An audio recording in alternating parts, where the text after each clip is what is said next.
Welcome back from break. Now I am pleased to introduce our next speaker, Dr. Angel Love Miles. Dr. Miles received her doctorate in women's studies at the University of Maryland, College Park, and completed her postdoctoral fellowship in the College of Applied Health Sciences at the University of Illinois at Chicago. She specializes in intersectional research and is a published scholar, professional speaker, teacher, and advocate on issues pertaining to identity, social justice, and inequality, especially as they impact women and people of color with disabilities. She was recently featured in an article in The Atlantic titled, "You Have to Scream Out." We now welcome Dr. Miles for her presentation, Disability, Intersectionality, and You, What You Need to Know. Good morning, everyone. My name is Dr. Angel Love Miles, and welcome to this plenary session entitled Disability, Intersectionality, and You, What You Need to Know. I'm so grateful to be a part of this conference, accessible to all, a faithful response to disabilities. Thank you so much, North Park University and Seminary, for inviting me. As a Black woman with a physical disability and a Christian, the conversations that we're having throughout this conference are incredibly important to me, and I feel so privileged and honored to be able to have this plenary session and talk about a topic that's near and dear to my heart, which is disability and intersectionality. For those who will benefit, I'm going to start by giving a visual description of myself. So, as I mentioned, I am a Black woman with a disability. I'm sitting in a wheelchair, and I'm wearing a gray turtleneck. I have short individual locks in my hair with beads on various hair strands, beads with different colors like gray and gold and purple and blue throughout. I'm wearing some glasses that are light purple. I have silver earrings, silver hoop earrings on each side. And I'm smiling right now because I'm thrilled to be here. So let's get started. I'm going to the next slide.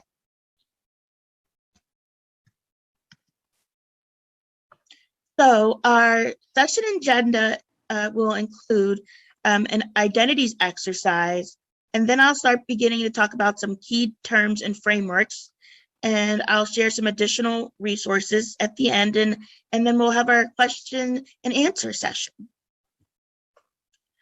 For the identity exercise that I want you to work on, please pull out a piece of paper, or you can use your computer or whatever is near you, and just list 4 of your identities that are important to you. And so identities can include anything from, your parental status. Are you a mother, or are you a daughter? Your racial, ethnic categories that you identify with, your gender and class, and so on. So any, it could be something about your personality that you love. Maybe you're a gamer, or you love to sew. So your religion, your and so forth. So just name the 4 ones that are very important to you and put them on a list, okay? And we'll start there. All right, let's go. So what is disability?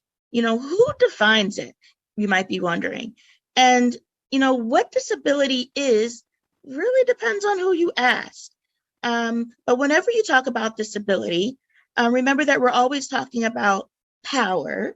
We're always talking about identity. We're always talking about social structures and institutions. We're always talking about culture. We're always talking about history. And we're also talking about context.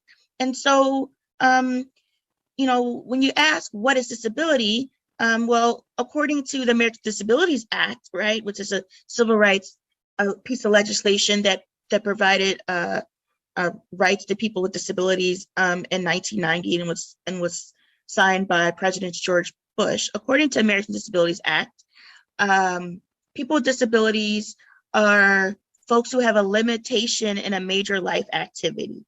And what's considered a major life activity varies. It could be, walking, it could be talking, it could be being able to dress yourself, it could be the way that you think and process information.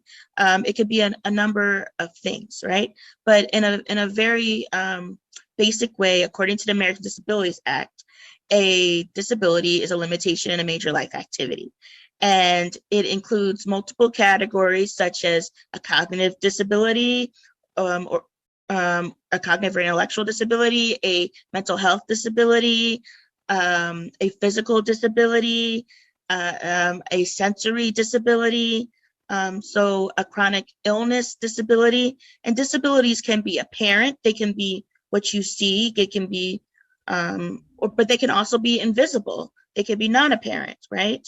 And so disability is a very broad and diverse way of being. And what a disability is, again, depends on who you ask. It also depends on the model that you're using. So are you examining disabilities from a medical model perspective? And from a medical model perspective, you're diagnosing conditions, and you're looking at the physiology and biology of the body, and you're determining what limitations are presented in relationship to that, and you're making judgments based on that. And the medical model focuses on prevention and cure and rehabilitation of a person perceived to be disabled. However, the social model differs significantly because the medical model focuses on deficits in society.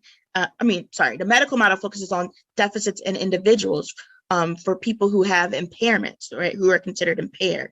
But the social model focuses on deficits in society that impose limitations on people who have impairment.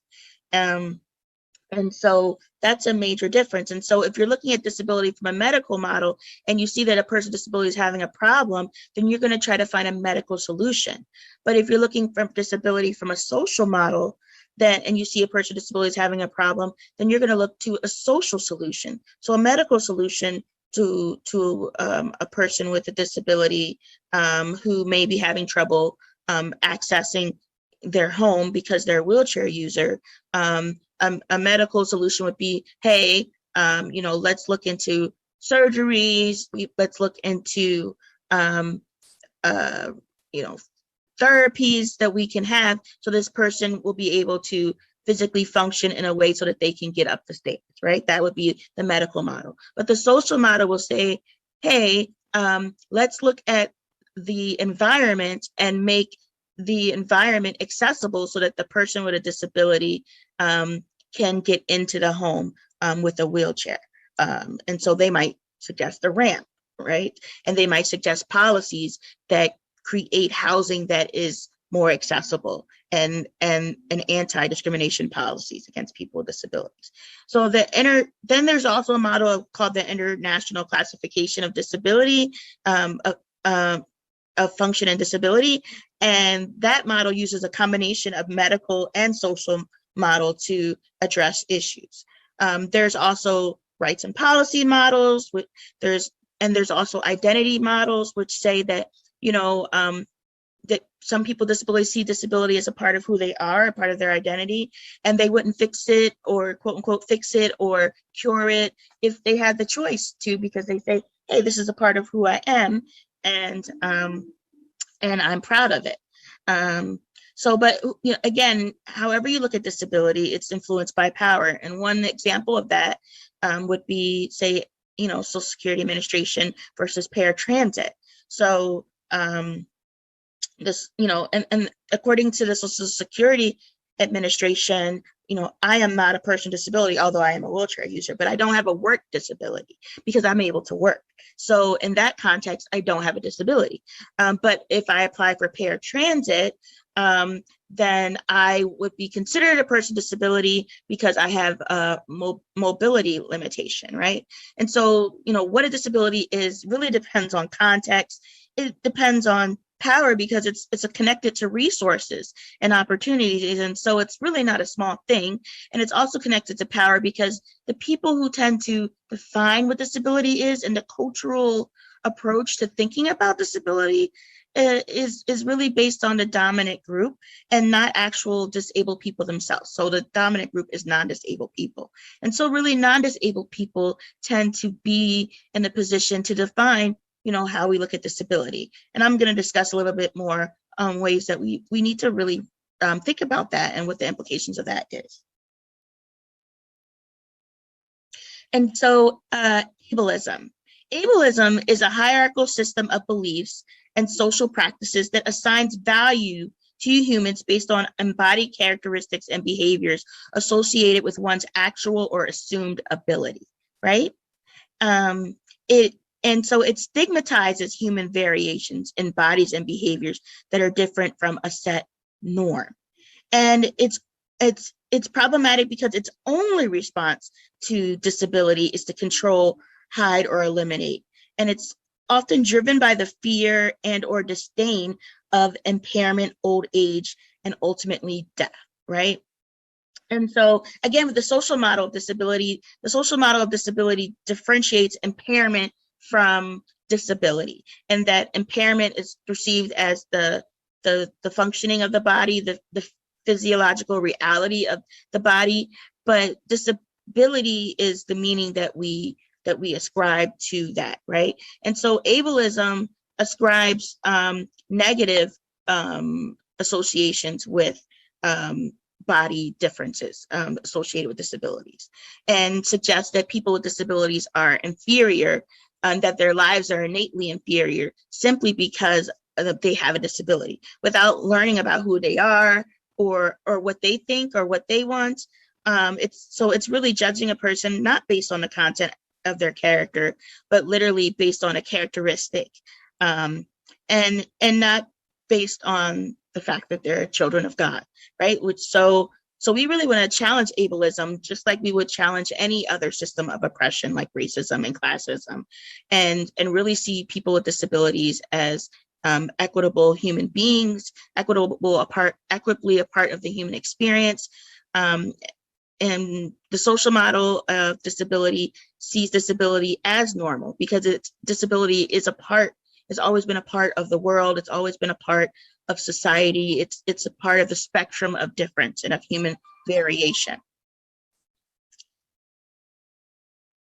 So compulsory ableness, right, works with ableism, right, which is a system that, again, stigmatizes disabled bodies and behaviors, and thinks of them as inferior and discriminates against them because of those differences. And so compulsory able-bodiedness is the cultural presumption of ableness.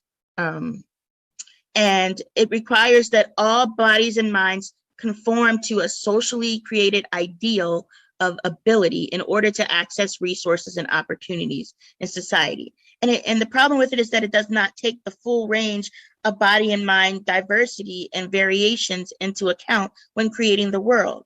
And in that way, it's an ideological system of power. And so what does that mean? When I say that there's a cultural presumption of ableness, I mean that society kind of has ability, non-disabled people on default, right? It's set on default. And so people with disabilities aren't thought of until they're an afterthought, right?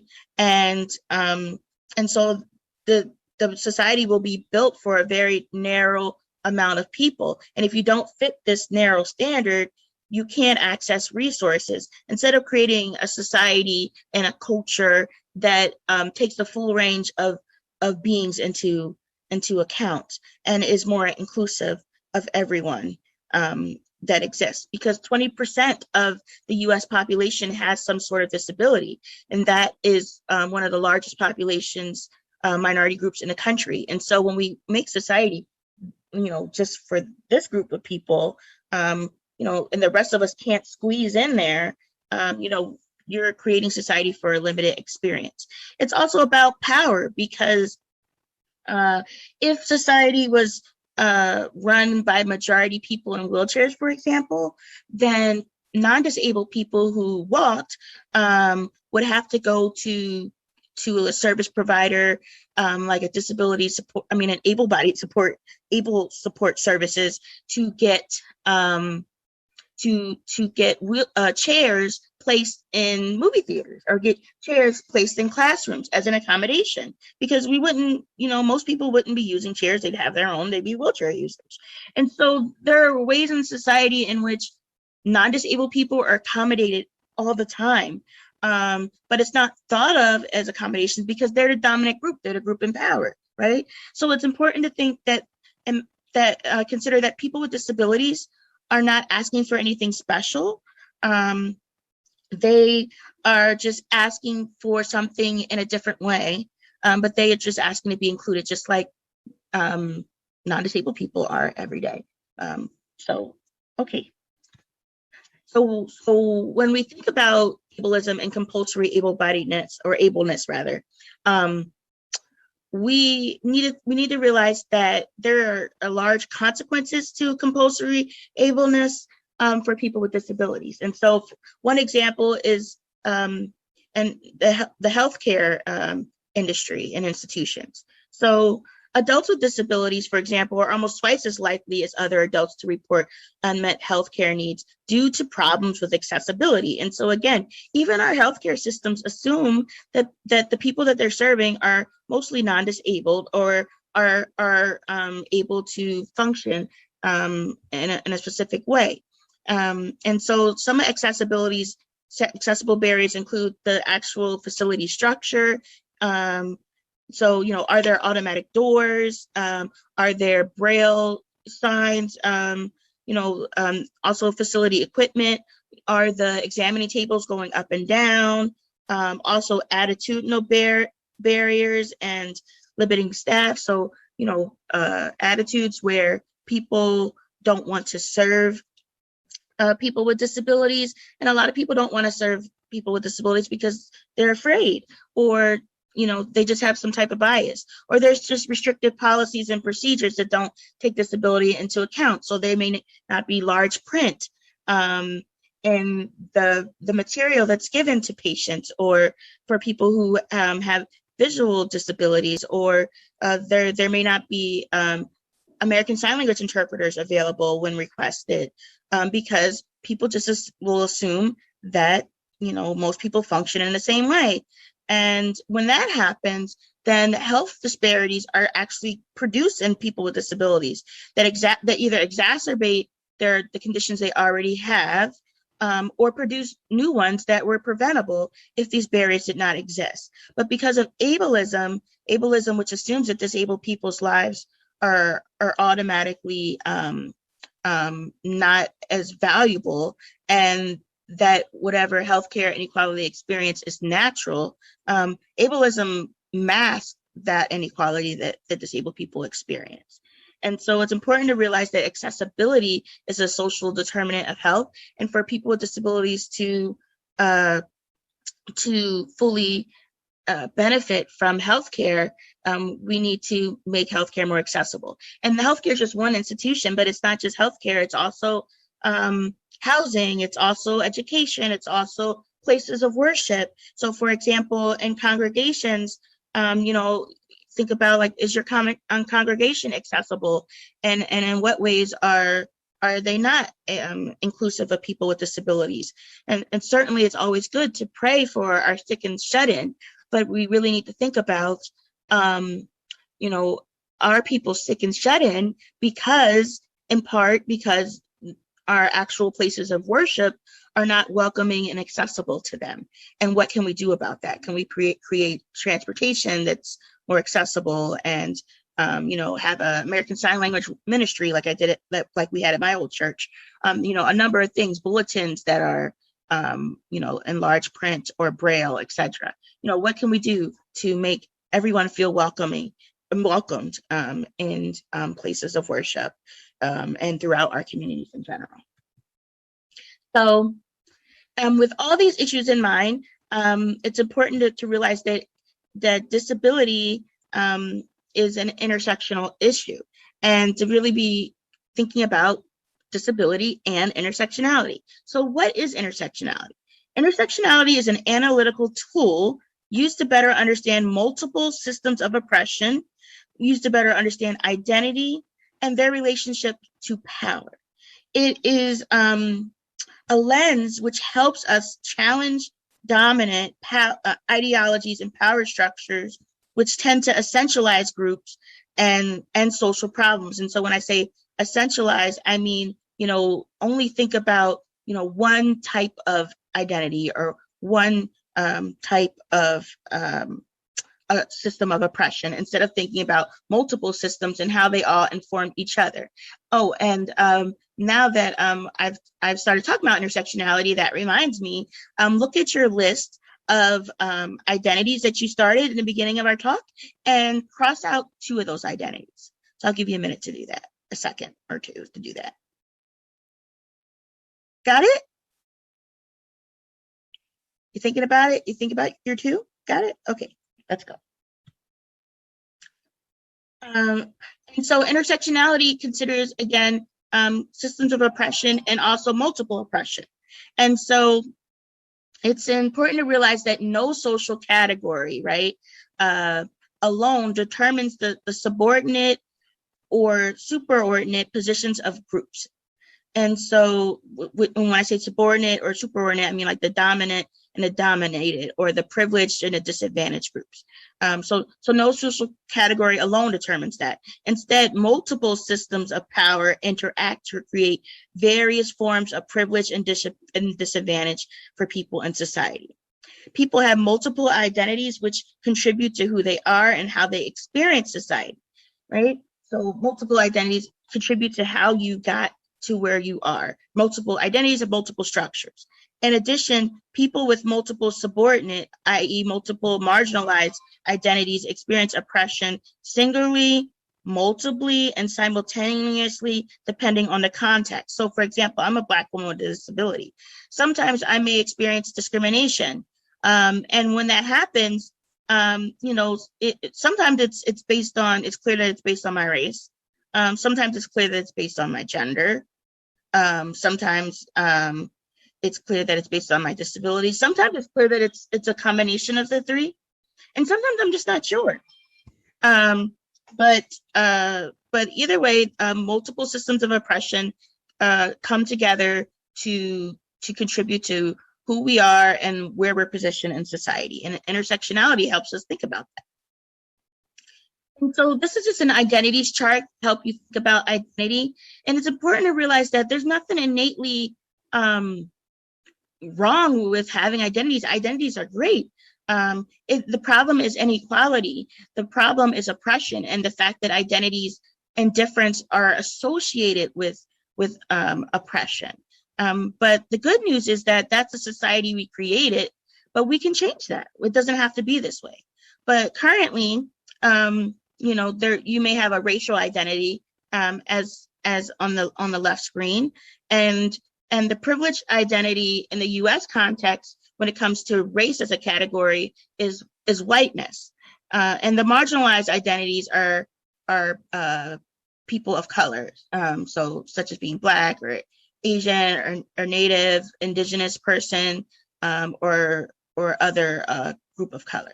Right. Similarly, a social category or identity could be a class, and the privileged identity is rich or upper class, and in some contexts, middle class can be a privileged identity as well. And more marginalized identity is usually poor, or lower class, or working class Americans. And we can just go on and on. And so, privileged identity is just another way of saying, the dominant identity. And so, another privileged identity of people without disabilities and people with disabilities. So basically the group that controls the most resources and can influence the most resources and can exploit the lives and resources of others tend to be that group.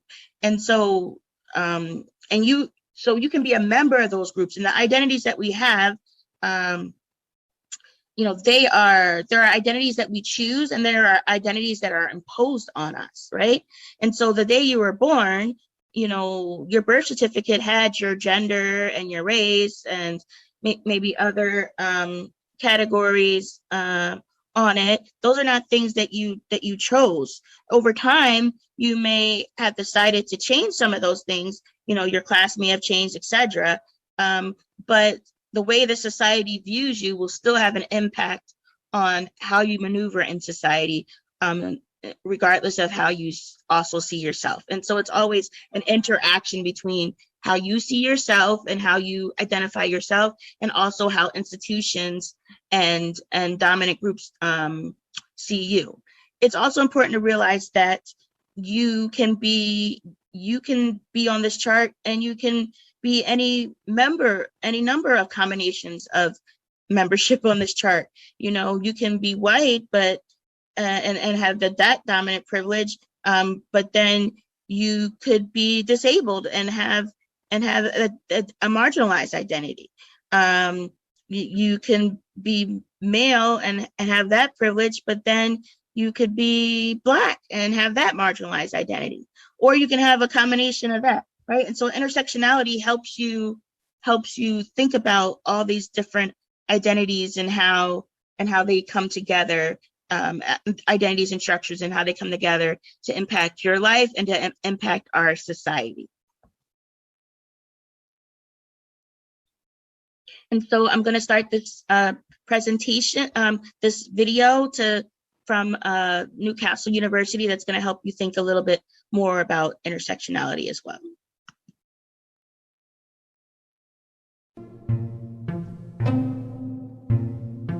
What is intersectionality? Intersectionality is a way of understanding social relations by examining intersecting forms of discrimination. This means acknowledging that social systems are complicated and that many forms of oppression, like racism, sexism, and ageism, might be present and active at the same time in a person's life. Everyday approaches to building equality tend to focus on one type of discrimination, for instance, sexism, and then work to address only that specific concern. But while the career of a young, white and able-bodied woman might improve with gender equality protections, an older, Black, disabled lesbian may continue to be hampered by racism, ageism, ableism and homophobia in the workplace. Intersectionality is about understanding and addressing all potential roadblocks to an individual or group's well-being. But it's not as simple as just adding up oppressions and addressing each one individually. Racism, sexism and ableism exist on their own, but when combined, they compound and transform the experience of oppression. Intersectionality acknowledges that unique oppressions exist, but is also dedicated to understanding how they change in combination. The roots of intersectionality lie within the Black feminist movement, with legal scholar Kimberly Crenshaw originating the term. Crenshaw felt that anti-racist and feminist movements were both overlooking the unique challenges faced by Black women. She stated that legislation about race is framed to protect Black men, and legislation about sexism is understood to protect white women. So simply combining racism and sexism together does not therefore protect Black women. Intersectional theory is now applied across a range of social divisions and also to understandings of domination, such as those associated with whiteness, masculinity, and heterosexuality.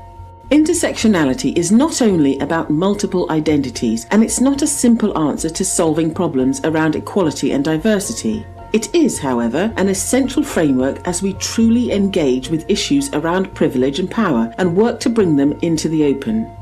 Intersectionality means listening to others, examining our own privileges, and asking questions about who may be excluded or adversely affected by our work. As importantly, it means taking measurable action to invite, include, and centre the voices and work of marginalised individuals.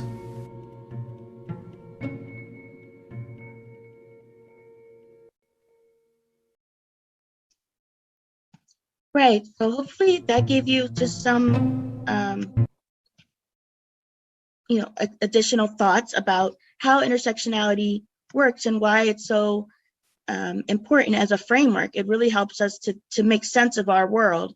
And so when we think about intersectionality, it's important to realize that disability is intersectional. And that's because people with disabilities are part of every community. We are very diverse, just as diverse as any other community. And it's important to realize that hierarchies of power, privilege, and oppression impact how disability is treated in society. So what does that mean? That means that, people of color tend to have higher rates of disability. So Native Americans and African Americans have the highest rates of disability. And that is because they tend to have higher rates of poverty. They're more likely to work in dangerous jobs. They have less quality medical insurance or less access to medical insurance. And so those issues, make it difficult to prevent the onset of a disability or to rehabilitate a disability once it is acquired. And so people of color have higher rates of disability. But even though people of color have higher rates of disability, they also receive less access to disability-related services. All right. So again, there's a hierarchy of power and oppression there, and that white people with disabilities experience oppression because of ableism, but people of color with disabilities experience ableism and racism, and so those two issues are compounded, right? And then marginalized people with disabilities, such as what people of color, LGBTQ folks, etc., are underrepresented and misrepresented in disability policy, disability research, media, leadership, and more. So just as a society is put on default for ability, and lots of institutions are put on default in terms of whiteness. And so when we think about disability, the dominant view of it is often not marginalized people with disabilities, but white people with disabilities. And so intersectionality helps us think about how to include everyone and the diversity within communities. And so an intersectional definition of ableism rather, is that ableism is a system that places value on people's bodies and minds based on societal constructed ideas of normalcy, intelligence, excellence, and productivity. And these constructed ideas are deeply rooted in anti-Blackness, eugenics, colonialism, and capitalism. This form of systemic oppression leads to people and society determining who is valuable and worthy based on a person's appearance and or ability to satisfactorily produce or reproduce, excel, and behave. And you do not have to actually be disabled to experience ableism.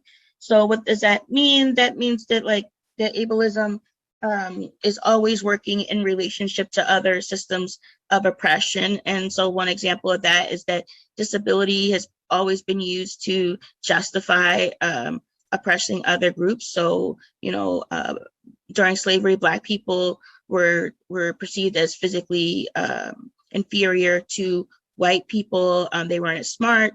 They were perceived as not as smart. They were perceived as not as physically fit or actually extraordinarily fit.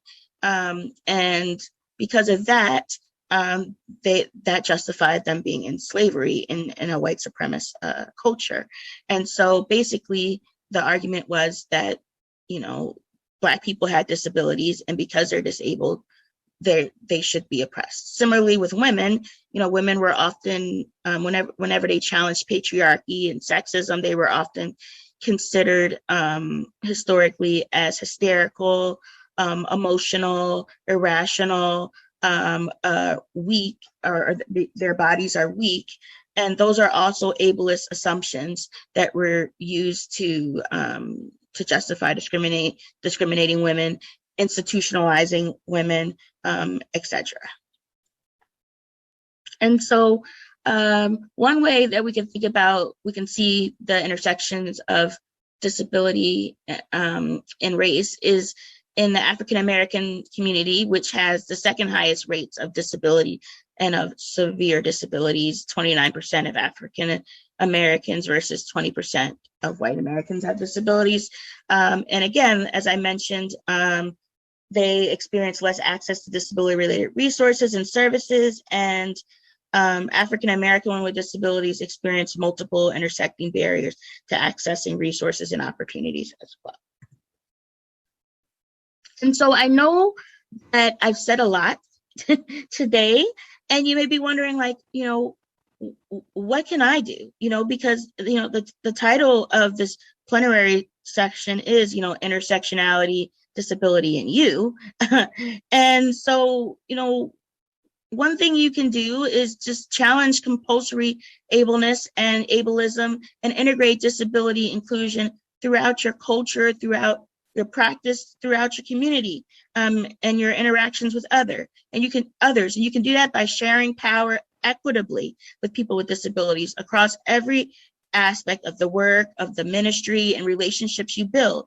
You can ensure that staff, board members, volunteers, ministry leaders, etc., are also made up of people with disabilities. Include disability equity curriculum, which challenges ableist biases and practices in your education, and in your Bible studies, etc. And also consistently seek out and adequately implement input from people with disabilities, their families, and support systems in the work that you do that involves them. The disability community has a saying that says, "Nothing about us without us." So make sure you get input from the disability community. Invest in peer-to-peer supports and community building opportunities that allow people with disabilities to interact with other people with disabilities, as well as non-disabled people, in ways that are productive and progressive. And so in closing, I want you to reflect on that identities exercise and look at your sheet. And hopefully, you crossed off 2 identities and you only have 2 left. And I want you to think about, like, how it felt to cross off those identities. Did you have trouble choosing which identity and to cross off? And so when we don't think about people with multiple identities, we're really essentializing them. We're really saying you're only this. And we're not seeing them in their full complexity and in their full humanity.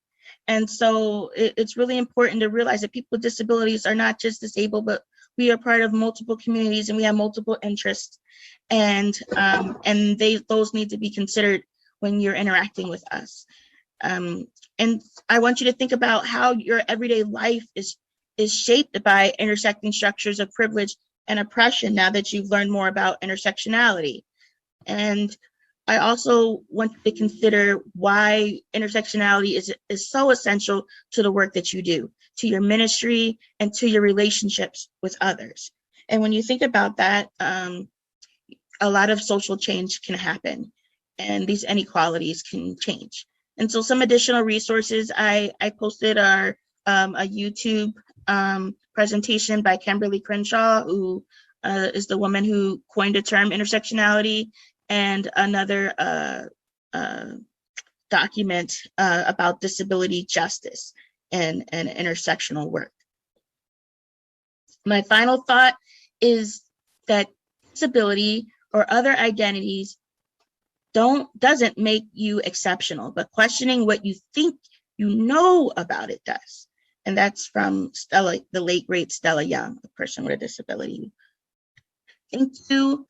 And for more information, if you found this presentation helpful, you can always contact me at my email address, which is drmiles98@gmail.com. That's drmiles98@gmail.com. And my Twitter is @drangelLove. Thank you. Blessings.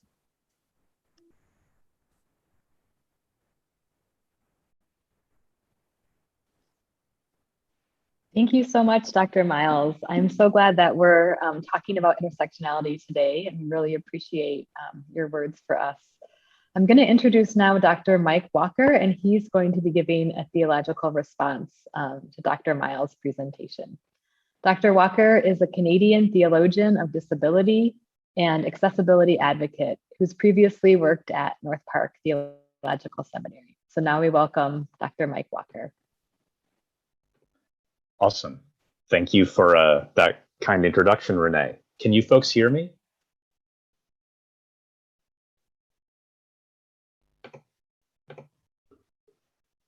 If I am audible, I can hear you.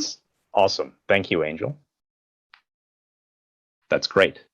Thank you all for joining us. As you've heard, I'm a Canadian theologian and accessibility advocate. I've also worked with the Ontario College of Art and Design on the Our Doors Are Open project, which is a fantastic project that I'd love to tell you more about when we're on the clock. And I have the privilege and pleasure of responding to Dr. Miles's plenary. I found it to be informative, thorough, and theologically fascinating because it was so dense. So I want to lift up three aspects of Dr. Miles' plenary that I found both theologically rich and germane to our topic, accessible for all. First off, I appreciated all the little ways within the video that we just saw that Dr. Miles made her plenary accessible to people of different kinds of ability. Her visual description was fittingly dense. I appreciated her taking great care to articulate both the medical and social models of disability. And I affirm that she created the conditions for people to process what she was saying, particularly during the identity exercise. She made sure that we thought about the interconnectedness of the four different identities she asked us to choose. And then later, just a few moments ago, she made certain that we took time to distinguish and choose between our different identities in different ways. So I'm not just Mike, the person with cerebral palsy. I'm a brother, a son, a friend, a lover of classic rock music, and a lover of Jesus. So theologically, by creating the conditions for patients in those ways, I think that Dr. Miles has articulated in her discourse the kind of patients that people with diverse abilities are meant to have with each other in inclusive faith communities. Furthermore, I want to affirm and expand on Dr. Miles continually pointing us back to the image of God in believers of varied abilities. So I'm a person with spastic cerebral palsy, a neurological condition that affects motor control. In that identity and in my other diffuse identities, I find it helpful to be reminded that I'm a child of God. Indeed, people with disabilities are children of God and are not simply second-class citizens in American and Canadian society. Identity is an intersectional and holistic construct comprising every part of our bodies, minds, souls, and spirits.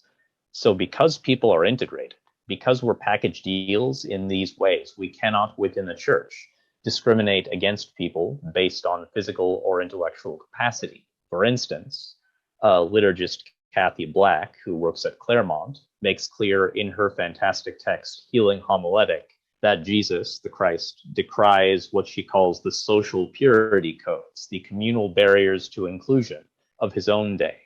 And in the same way, Dr. Miles has encouraged us to see people with disabilities as part of ecclesial community in their and our dense and interconnected identities. Many Christians of able body have seen disabled people through medicalized lenses. As Dr. Miles suggested, there are surgeries that we can undergo, therapies that would benefit us. But Kathy Black asserts that Jesus wants us to build community based on social reintegration and transformation. Now, I don't know Dr. Miles or her work that well, but I'm certain that she'd back that up. I also want to engage, however, briefly with Dr. Miles' use of power in her discourse and power analysis. So early on, she contends in her plenary that power is a political construct. As she says, power is connected to resources and opportunities. And since she also claims that ableism is a hierarchical system of belief and practice that assigns value to folks based on our capacities, that means that resources and opportunities are offered to believers of able body before they are offered to those of us with disabilities. Let's pause there for just a second. To use independent theologian Sharon Betcher's term, Dr. Miles is suggesting that people with disabilities aren't part of the hegemony of normalcy that so often clouds our perceptions. To use Tom Reynolds' phrase, people with disabilities exist on the fringe of the cult of normalcy, the cult of productivity and rationality and ability that still captivates parts of the Christian church. Let's step back and think about that more globally. In the project I've done through the Ontario College of Art and Design, called Our Doors Are Open, we've created a tool called a brief accessibility checklist that allows people in faith communities to assess their physical, attitudinal, and discursive barriers to inclusion and their inclusive features. One clear message that tool conveys to different Christian congregations is that believers with disabilities ought to be offered the same leadership roles and volunteer roles as Christians of able body. But does that happen in your churches? It doesn't always happen in mine. And Dr. Miles' analysis of power dynamics points out why that is. Power is often granted to people of able body and often denied to believers with disabilities. And finally, I want to elevate and expand a little on Dr. Miles' use of intersectionality. She has claimed, quite rightly, that no social category by itself determines people's privilege and oppression, or our experiences of privilege and oppression. I can corroborate that. I am definitely a person with physical and intellectual disabilities, but I'm also an overeducated white guy with 16 years of education and immense material privilege.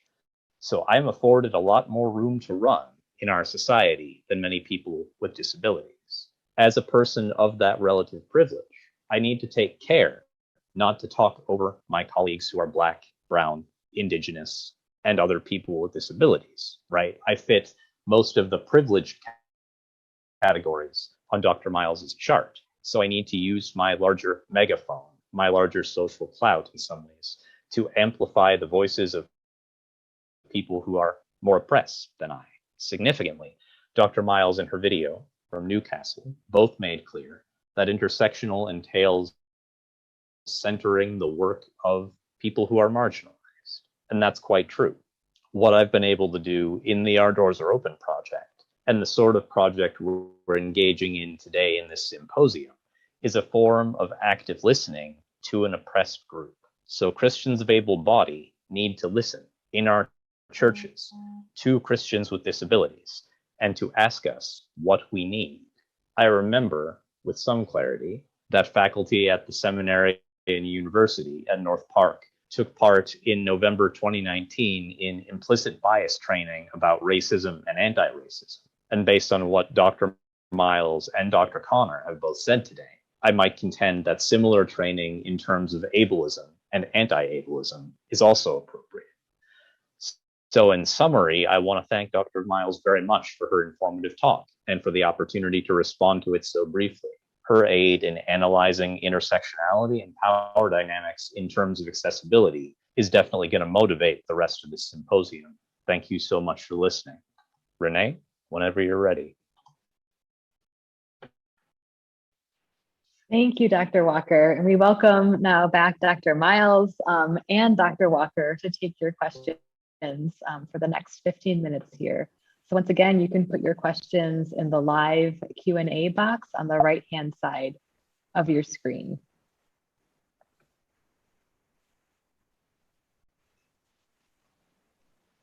When you're writing your questions, please let us know if they're for Dr. Miles or Dr. Walker, or for both of them, so we know who your question is being directed towards.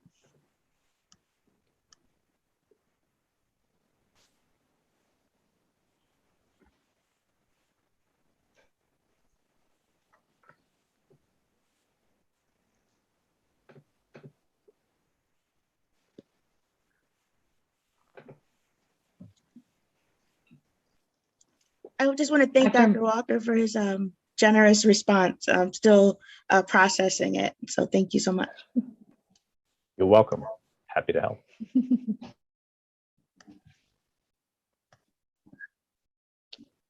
I'm mourning the fact that we're not together in person today, but also grateful that Dr. Walker could be with us all the way from Canada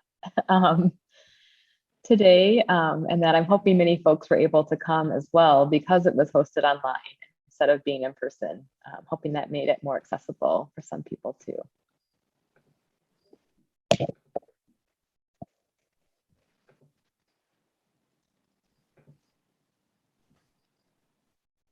Dr. Miles, I wanted to say that I really appreciated your analogy about the chair accommodation for people, thinking about accommodations that would need to be made for people without disabilities, if the majority of the community was people in wheelchairs, because that just really helped me to understand accommodations from a different perspective. So thank you so much for the ways that you, just made your talk really applicable and tangible for many of us to experience who haven't been living with a disability. So thank you. Sure, no, I'm glad that was helpful. I just want people to understand that, people with disabilities aren't asking for anything exceptional. And so when some non-disabled people may feel burdened or overwhelmed with like, why is this group asking for all this stuff? Well, we're not asking for anything extra. We're actually asking to be treated equal. So we're asking, for the same type of stuff that you receive every day and just take for granted. So yeah. Great. So we've got a question here for Dr. Walker from Jesse. Do you think that the idea seeing the humanity in dualistic terms, particularly the body-soul dualism, often present in the church, rooted in ancient Hellenistic thought and reaffirmed heavenly in the Enlightenment, is reinforcing intersectionality? Let me rephrase Jesse's question. Does Cartesian dualism, like body-mind dualism, reinforce intersectionality? I don't think so. He just typed. He says it works against intersectionality. He just clarified. Yes. Yes. Actually, I think with that clarification, yeah, Cartesian dualism, as you pointed out, Jesse, it definitely works against intersectionality because Dr. Miles explained in her plenary about the medical model. The medical model of disability is that disability is an individual problem centered in a specific person's body, and that's not true. Disability is about the interaction of a person's body with their environment and their community. And because the medical model and basically all forms of Cartesian dualism militate against seeing people as integrated wholes, they definitely work against intersectionality. They disallow us from seeing all of the multiple ways in which we are oppressed. How do you see that, Dr. Miles? So I'm not sure what Cartesian dualism is. So, but I think that, the medical model and the social model, like they all have their place. I certainly, when I go to the doctor, I want them to, use the medical model, right? And to some degree, but I think that there needs to be a combination of both, because we're never, even when we're receiving medical care, we're receiving it within a social context. And so I think that sometimes with the social model and the medical model, we get into a conversation of like an either or situation. But it's really a combination of both that are necessary. So, and I think that, the social model came out of the disability rights movement. I don't think that, disabled people are saying, that medical care isn't important. It's just that it's a problem when the only response to disability is based on medical models, and when disabled bodies are perceived as like innately inferior or pathologized, or even abnormal, when like disability has been a part of the world since the beginning of the world. Like And so I don't think there's anything actually more normal than disability. And if we live long enough, we're all going to age into a disability. And instead of us being afraid of that, we need to embrace it. We need to pray about what God's purpose is for people with disability, and for why did God create disability as part of the of human development. There's something that he wants us to get out of it.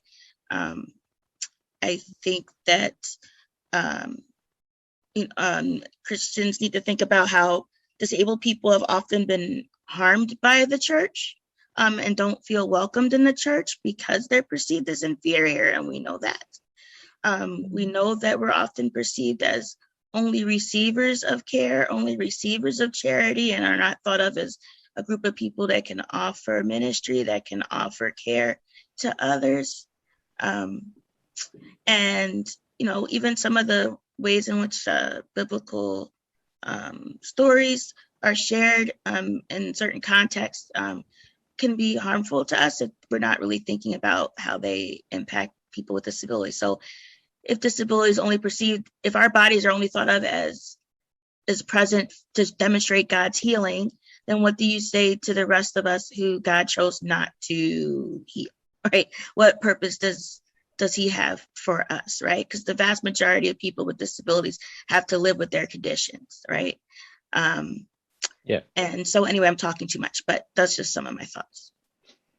Yeah, thank you. We do have a couple of questions here from Amy, asking, how do we approach addressing ableism and anti-ableism with our congregations and leadership? And then she follows that up with, if one feels called to ministry and lives with disabilities, how does one ask for the accommodations needed?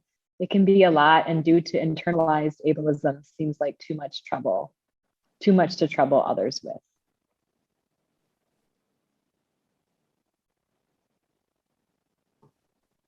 Dr. Walker, do you want to start us off? Sure.